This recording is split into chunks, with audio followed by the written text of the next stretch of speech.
বৃদ্ধ বয়সের আর একটা কমপ্লেক্স হচ্ছে যে অনেক সময় এটাও শোনা গেছে যে এই প্রপার্টির জন্য অনেক বাবা মা তার ছেলে মেয়েদের দ্বারা প্রতারিত হয়েছেন। আমি একজন ভদ্র মহিলার ইন্টারভিউ নিয়েছিলাম এবং তিনি তার ছেলের দ্বারা কিভাবে প্রতারিত হয়েছেন তার জীবনের অভিজ্ঞতা আমি আপনাদের সঙ্গে শেয়ার করব। আমার নাম শিবানী রায়। ইদানিং মানে এই যে আপনি যেটা বলছেন যে আপনি অনেক মনোকষ্টের মধ্যে আছেন, অনেক টাফ টাইমের মধ্যে দিয়ে যাচ্ছেন, তো সেই জিনিসটা মানে আস্তে আস্তে আপনি কিভাবে নোটিস করলেন, এই জায়গাতে আপনি কিভাবে পৌঁছলেন, যদি একটুখানি সংক্ষেপে বা যতটা আপনি বলতে চান, আপনি যতটা কমফোর্টেবল আমাদের সঙ্গে শেয়ার করতে ততটা আপনি বলতে পারেন। মানে আমার মানে এটা কি আপনার হাজবেন্ডের মৃত্যুর পর থেকেই বেশি আপনি লক্ষ্য করেছেন নাকি তার আগে থেকেই জিনিসটা চলছে? বিয়ের আগে থেকেই শুরু করেছে। যখন থেকে ওই মেয়েটার সঙ্গে ওর সম্পর্ক হয়েছে তখন থেকেই মানে আমার ছেলে আস্তে আস্তে করে পরিবর্তন হয়ে যাচ্ছে। কেন পরিবর্তন হলো, মানে কিভাবে হয়েছে? কিভাবে মানে আমাদের সঙ্গে সেরকম ওর বাবার সাথে বা আমার সাথে সেরকম ভাবে ভালো ব্যবহার করতো না। নানান রকম ভাবে ওই মেয়েটি ওকে প্ররোচিত করতো নানান রকম ভাবে, মানে বদ বুদ্ধি দিত, সেটা দেখেছে। বদ বুদ্ধি দিত। এবার তো বুঝতেই পারছেন বিয়ের পরে মানে কি অবস্থা তাহলে হয়েছে আমাদের সঙ্গে। এইবার আপনাদের একটা ঘটনা বলি। একদিন মানে ওই মেয়েটি বিয়ের আগে আমাদের ল্যান্ডলাইনে ফোন করে। তখন ওর বাবা বলল যে আমার ছেলে কাল রাত্রি পর্যন্ত অনেক কাজ করেছে, তা সে এখন ঘুমোচ্ছে। মানে আপনার হাজবেন্ড ফোন তুলে ধরেছিলেন? আচ্ছা, যে ঘুমোচ্ছে, তা এখন তুমি ইয়ে করো না। আবার আধ ঘন্টা পরে সে আবার ল্যান্ডলাইনে ফোন করেছে। তখন ওর বাবা বলেছে আপনার ছেলের মোবাইলে ফোন করেনি আগে থেকে? না, ঘুমোচ্ছিল হয়তো। আচ্ছা, ফোন ফোন ধরেনি। পাইনি। আচ্ছা, আচ্ছা। ফোনটা ধরেনি। আবার আধ ঘন্টা পরে করেছে। তখন ওর বাবা বলেছে, ভদ্রভাবেই বলেছে যে তুমি এখন ফোন করো না, এখন আমার ছেলে ঘুমোচ্ছে।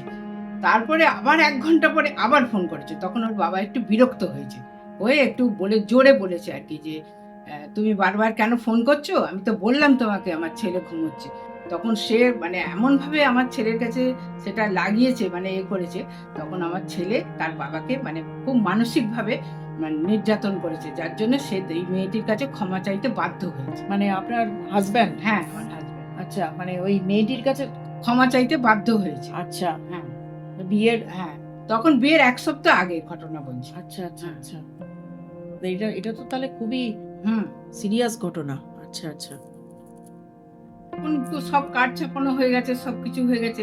তখন আমাদের আর কোনো উপায় ছিল না বিয়েটা ক্যান্সেল করার। এবার যেটা আপনার কাছে আমি আসবো, যে আপনি যেটা বললেন যে আপনার হাজব্যান্ড তিনি অনেক মানসিক কষ্টের মধ্যেই ছিলেন, তো এই যে মানসিক কষ্টটা, তো আপনার মনে হয়েছিল মানে কি ধরনের মানসিক কষ্টের মধ্যে উনিও ছিলেন, বা এটা কিভাবে আপনি আস্তে আস্তে বুঝতে পারলেন যে উনিও অনেক কষ্টের মধ্যে আছেন? আসলে ওনাকে অনেক মানসিক ভাবে করতো আমার ছেলে এবং ছেলের বউ, মানে মানসিক নির্যাতন। হ্যাঁ।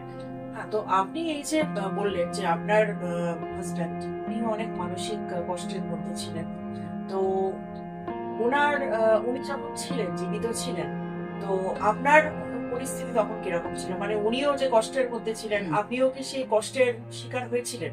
হ্যাঁ, আমরা দুজনেই কষ্টের মধ্যেই ছিলাম, কিন্তু তখন করোনা পিরিয়ড চলছিল এবং ওরা আমার ছেলে এবং ছেলের বউ আমাকে কোনো টেক কেয়ার করেনি। আমারও তখন করোনা হয়েছিল। তো মানে আপনার করোনা হয়েছে? হ্যাঁ, আমার করোনা হয়েছিল। তো মানে আপনার করোনার সময় আপনি যেটা বলছেন যে আপনার ছেলে এবং আপনার পুত্রবধূ, তো ওরা আপনার পাশে ছিলেন না? না, ছিলেন না। আমার স্বামী আমার টেক কেয়ার করেছে। মানে আপনি বাড়িতেই কোয়ারেন্টাইন ছিলেন? হ্যাঁ, আপনার হাজব্যান্ডই আপনাকে লুক আফটার করেছিল? ওটাই। আচ্ছা, আচ্ছা। তো ওরা আপনাকে টেক কেয়ার করেনি, মানে ওরা সেই সময় কি ধরনের বিহেভ করতো? মানে আপনার কাছে এসে এমনি? না, ওরা উপরে থাকতো। বা ডিস্টেন্স থেকেও কি খবর নিত না? ডিস্টেন্স থেকেও কোনো খবর নিত না। এই ব্যাপারে আমি একটা আপনাকে কথা বলি।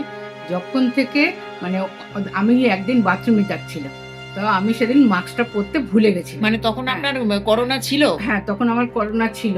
তা আমি মাস্কটা পরতে ভুলে গেছিলাম। তখন আমার বৌমা আর কি দূর থেকে দেখেছে, দেখে আমার সঙ্গে খুব দুর্ব্যবহার করেছে। বলেছে যে তোমাকে আমি দেখে নেব। গিয়ে তারপর আমার ছেলেকে ওপরে গিয়ে সেটা বলেছে। বলার পর ছেলেও আমাকে অপমান করেছে। আচ্ছা। যে তুমি মাস্ক না পরে কেন বাথরুমে গেছো। হ্যাঁ, তখন আমি বললাম যে হ্যাঁ আমি এই সামনেই তো বাথরুম, একটুখানি যাবো গিয়ে আবার ঘুরে চলে আসবো। সেই জন্য আমি পড়িনি। আর নিচে তো কেউ ছিল না, এমনকি আমার নাতনিকেও সে বাপের বাড়ি পাঠিয়ে দিয়েছিল। আমি এটা বলতে চাইছি যে করোনা তো যে কেউরই হতে পারে, কিন্তু আমার হয়েছিল বলে ওদের কাছে যে আমি অপরাধী হয়ে গেছিলাম। এমন ভাবে আমার সাথে ব্যবহার করতো যেন মনে হতো আমি ইচ্ছা করে করোনাটা এনেছি, এই ধরনের ব্যবহার। তার মানে আপনি বলতে চাইছেন যে আপনার যখন কোভিড হয়েছিল ওই সময় আপনার হাজব্যান্ডই আপনাকে পুরো সেবা শুশ্রূষা করে আপনাকে আমার হাজবেন্ডই সব কিছু সারিয়ে করেছে। সারিয়ে হ্যাঁ। তুলেছিলেন। আপনি একটু আগে বলছিলেন যে আপনার সুগারেরও Problem প্রবলেম আছে, আছে, হ্যাঁ। আপনাকে ইনসুলিন নিতে হয় ডেইলি। হ্যাঁ। তো তখন আমরা এটা শুনেছিলাম যে যাদের সুগার আছে বা যাদের ডায়াবেটিক পেশেন্ট তাদের করোনা হওয়া মানে একটু ক্রিটিক্যাল, হ্যাঁ। তারা তখন একটা আমরা কনসিডার করতাম ওই হুম। জিনিসটাকে। তো তখন আপনার ছেলে এবং ছেলের বউ, আপনি যেটা বলছেন যে তারা ডিস্টেন্স থেকেও আপনাকে কোনো রকম না, খবর করেন। কিছু করেনি। হ্যাঁ, আচ্ছা। ও আমার স্বামী আমায় টেক কেয়ার করে।